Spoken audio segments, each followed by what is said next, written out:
my name is Shailendra. Total 12 years of experience in the networking, and out of which I worked for Cisco System Bangalore around 7 to 8 years, 7.5 years, and then I moved to another role, which is a solution architect for one of the company, and I'm working here as a solution architect. Basically, my day-to-day work is designing the new data center for the customer, and then implement and then migration, plan the migration, raise those changes, troubleshoot in the migration. So those are my work. And apart from that, during this networking journey, I started my career as a network instructor in earlier days. Then I did a couple of certification like CCNA, CCNP, CCI, and uh, more cloud certification as well. So the agenda of this training is to learn the ACI. ACI is a Cisco SDN solution. What is that? So we will not only deep dive into Cisco ACI, we will also deep dive into SDN in the term as such, right? What is SDN solution? Why if I say why, if there is 100 data center built, let's suppose in a month, 99 data center built on a VXLAN, right? Why companies prefer VXLAN? So those kind of a discussion will be happen. Right. Okay, so basically, this is the um, agenda of the class. Let me paste this link in the chat so that you guys can refer it.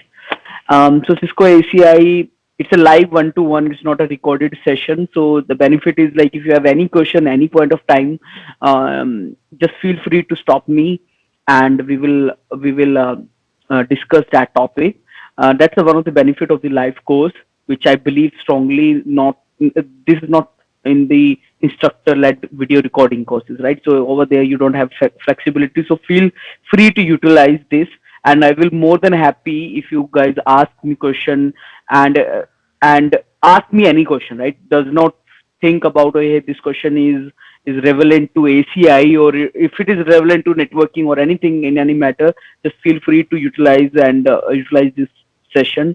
So basically, this course we will discuss mainly this all topic. If you go to the content, right? So a Cisco ACI overview, ACI fabric infrastructure, packet forwarding, how the external networking thing works in ACI, integration of firewall with ACI, or load balancer with ACI, or any L4 to L7 device with integration comes here. And not only this, it comes with the VMM domain, virtual machine manager domain, that also comes to this integration. Then ACI management and ACI anywhere. So ACI anywhere, we will discuss what is a multi-port, multi-site, remote leave, those kind of a concept. Not in detail for sure, but we will definitely touch upon, and I will guide you how you can guys move forward, right? So that's the one. That's a course content.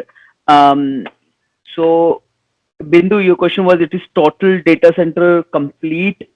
So the question, like, in what sense you are asking? Like, because we are covering ACI, Cisco ACI SDN solution, so we will discuss VXLAN as well, different terminology of ACI. So that's the one thing. And so each day we will cover one lecture. Some of the, like, this packet forwarding is a little lengthy, so it will take more time. Maybe 2 classes. Integration will take more time. External network connectivity will take more time. So maybe 2 lectures it will take. And then ACI anywhere, and those are we can cover in one topic, right? So let's not waste much time. Let's start with the Cisco ACI overview. Okay, just a minute, guys. Okay. So module 1 is Cisco ACI overview. We will discuss briefly on what are the overview, what is Cisco ACI basically, why we need Cisco ACI, why, what is Cisco APIC, what are the fundamental blocks of ACI. So we'll discuss those topics. So today is also a kind of a demo lecture as well. So we will not try to dig deep into the each topic, but yes, we will definitely cover what is, why Cisco ACI, why the customer prefers Cisco ACI, or why Cisco, right? Cisco is a market lead in the networking space, right? Why Cisco is pushing. Yeah. So there is a question from Suraj. It says like, is there any live lab facilities for this training? Yes, definitely. So there is a lab which we going to use. Let me quickly show you that as well. Yeah. So this is the lab that we will work on. So there is a workstation. Workstation is nothing where you will log in and manage these switches. Okay, spine. There is one spine to leaf and a APIC controller. So it is a live lab in the sense is like, um, while learning the ACI, I will log in into the APIC or leaf switches, and I will tell you, hey, this is the command, or this is how you configure it, or this is how you can troubleshoot it, or this is how you basically program the ACI APIC. Right? This is the APIC, application platform infrastructure controller. It's a controller basically who controls this leaf and spine. Now for the lab, we have only one spine and two leaf, but in your actual network, it will be two spine, more leaf, and three APIC just for redundancy, right? It's a live environment and a production environment where you want maximum high availability or redundancy. So there will be multiple spines, two spines generally, and leaves, and three APIC. Um, Now, since this is a lecture only, or this is class only, for classroom training, we will use lab, or this is a virtual lab. It's not a actual spine or leaf. This is a simulator, APIC. You can, if you have a very good capacity of server, around 64 GB of RAM with 24 cores and all SSD memory, you can install this APIC simulator on your laptop or maybe in your server, and you can basically familiarize with the graphical GUI, basically GUI, or environment, but you need a very good hardware to run that, right? But however, as part of this training, you can log in into this lab and you can learn it and familiarize with this. So we also have a workbook. Basically, that workbook will have certain tasks for you guys. So the task agenda is, so you guys understand the one topic briefly, right? One topic very well. So there is a task like, hey, configure this VLAN. So the agenda is like, if you configure that task, you will understand more topic because you will do your hands-on. So there is a workbook. You can utilize that workbook and reach out to Gautam or whomsoever you are interacting from the UniNet side. You can ask that person, and he will provide you the workbook and how to access the lab.